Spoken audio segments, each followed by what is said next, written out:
तुझ्याशिवाय या जगात येऊ शकलो नसतो मी आई. तुझ्यामुळेच तर हे जग आज पाहतोय मी आई. होतो लहान तेव्हा तूच तर तहानभूक भागवली माझी आई. भूक तुझी मारून माझं पोट भरलं तू आई.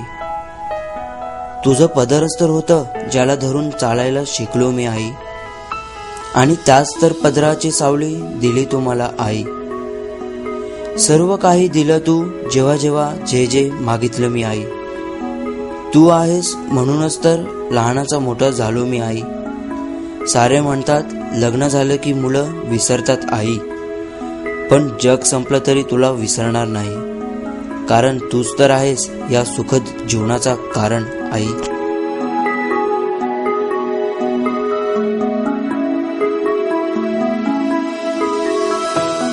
आई असते कशी? मोगऱ्याच्या फुलासारखी. हो, मोगऱ्याच्या फुलासारखी. जीवनाच्या बागेला दळवळता सुगंध देणारी जशी.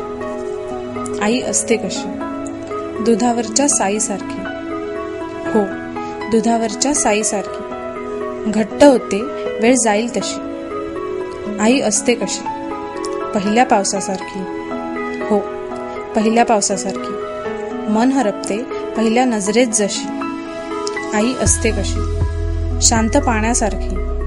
हो, शांत पाण्यासारखी. मायेच्या नदीत वाहत जाते जशी. आई असते कशी? मधुर बासुंदीसारखी. हो, बासुंदीसारखी. गोडी वाढते तिला आठवाल तशी. आई असते कशी? शुद्ध मिठासारखी. हो, शुद्ध मिठासारखी. नसेल तर होईल आपले जीवन अळणी. म्हणूनच तिचे नाव जगात आई. आई एवढे कशालाच मोल नाही.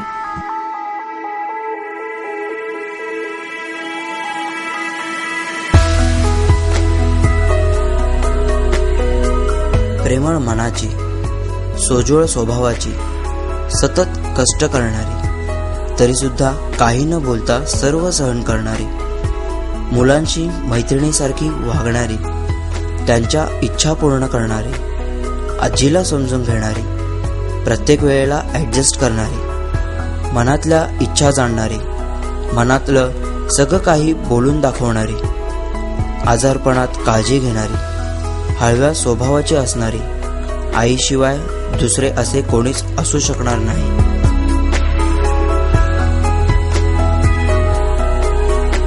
माझी आई एक स्त्री, पहिली कोणाची तरी गोंडस पोर, तर कधी कोणाची प्रेमळ ताई, कधी कोणाची लग्नाची बायको, तर कधी कोणाची आई. ती एक स्त्रीच असते जी जन्मापासून दुसऱ्यांसाठी झिजत असते. पहिला जन्म मुलीचा, तर दुसरा एका आईचा.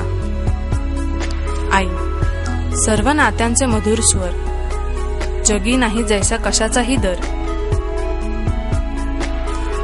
ती न ओरडे कधी आपल्या चुकीवर, पण सांभाळे सगळ्यांनाच जवळ घेऊन आपले घर. असे ऋण तिचे जे कोणास न लागे व्यास, त्या ऋणाविना जीवनास न काही साज. जगी असे म्हणे दोन गोष्टींना कधी अंत नव्हे.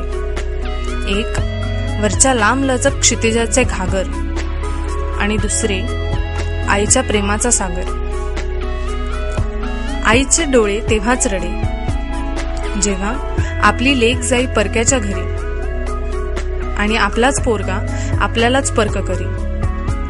आई, मी जन्मभर तुझी ऋणी राहीन, कारण तुझ्या विना माझे आयुष्यच अधुरे राहील. कारण आई या शब्दाला कधी अंत नाही.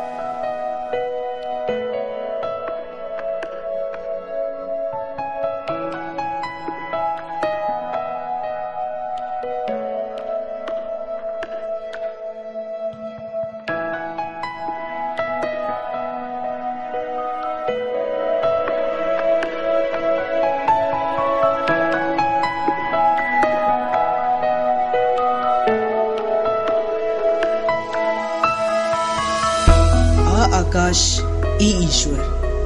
आई, आईला नसते जात, नसतो धर्म. ती सापडेल कुराणात, सापडेल वेदांतात, सापडेल बायबलात. आईचा मोल अनमोल, मातृप्रेमापुढे सारेच कवडीमोल. म्हणूनच म्हणतात, स्वामी तिन्ही जगाचा, आई विना भिकारी. मिळेल पैसा, मिळेल सोने चांदी, मिळतील हिरे मोती. पैशाने विकत घेता येते या जगात सारे काही, पण मिळत नाही आई, पण मिळत नाही आई.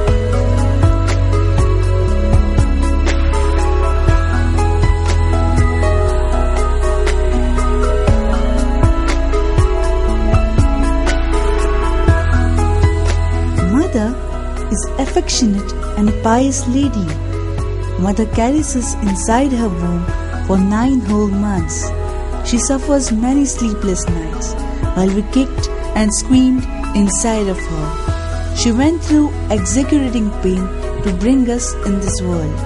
She became our nurse, our chef, a maid, our biggest fan, a teacher, our agony aunt, and a best friend. She struggled for us, cried for us, fought for us, put herself second for us, and hoped the best for us. She has driven herself insane with the worry for us, but never had she asked for anything in return. Most of us take our mother for granted. Mother is a selfless being and a most precious gift by God to the mankind. She takes care of us with no complaints and no demands. Mother, motivation, objectivity, true, humble, efficient, responsible. Happy Mother's Day.